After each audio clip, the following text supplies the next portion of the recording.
what's up, guys? This is Dax with Gamer Bros. Today we're going to be doing a review of Coup in our Sit and Play or Walk Away series.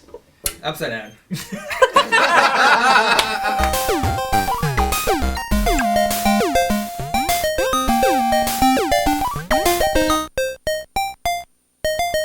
Yeah, we actually played this game for the first time at Gen Con just a couple years ago. It was actually with the pre-release. Yes. And we walked in, and it was a tournament.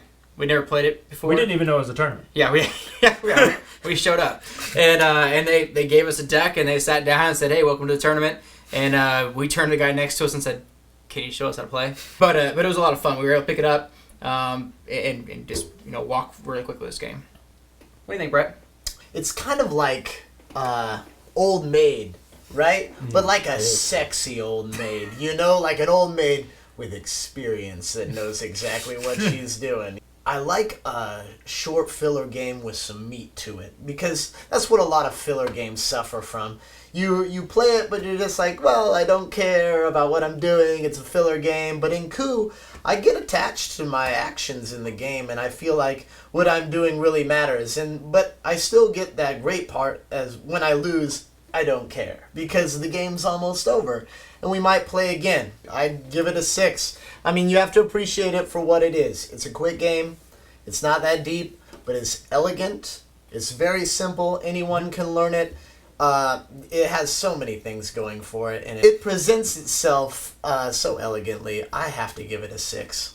Now, saying that, I would probably max out around 3 or 4 plays of Coup, and I'll say that's enough Coup for me for the evening. One of the things that I feel like where it falls flat with some of my gaming groups is not enough of the people I play with are jerks or willing to lie enough to be great at the game. Where it can get boring is when you're playing with people who are maybe a little bit timid, and they say, well, I'm the Contessa because I'm only going to use the roles that I actually am assigned. And that's no fun. You've got to lie. It's all about lying. And so you want people who are aggressive and willing to just throw you under the bus. You know what I mean? And just, Yeah, if you just play the cards you're dealt, it's going to be a boring, straightforward game. Yeah. Bluffing adds that social interaction, and a little bit of role-playing, too, comes into play to just spice up this game. Yeah. I'm talking about Old Maid. It's actually more like the old card game of BS that we used to play in high school all the time, just ramped up with a little bit of character. It's a social game. If you're playing with a bunch of people that are not gamers, that don't like those heavy games, this is a great game. Anybody can jump in and play this game. And it's super, super quick to set up, just like any card game. Yep. Very minimal amount of pieces. All right, Len, so if I hand you a die, 1 through 6, where are you rating it? Well, for me, it's kind of difficult to say, because it really depends on who I'm playing with. If I've got 4 or 5 guys that are really kind of into it and they'll get immersed in this game and really have some fun and joke around, I'd give it a 6 easy. But if I'm dealing with a bunch of people that are very timid, not very into gaming, and just going to play their cards straight up, it gets really boring. I'd turn it down into a 3 or 4. I personally like this game. It's a quick hitting game. I love starting off the game saying that you're the Duke collecting that income. Whenever you've got a Duke, and all of a sudden everyone's looking at each other, saying, well, someone's lying here because there's only 3. So I like it. I like the fact that it's quick. I like that you can do little mini tournaments. So the more players you have, the more fun it is, I think. Yeah, completely agree. Yeah, so I'm gonna give this game a 6. I like this game. I like the fact that you're bluffing. I like the fact that it's interactive, and there's no downtime. You're always included, because when someone else's turn, you're listening. You're gonna call their bluff. Where some of those games, even party games, it's like if you're not the one that's doing the acting or that, you're just out. It's a 6 for me though. Tom?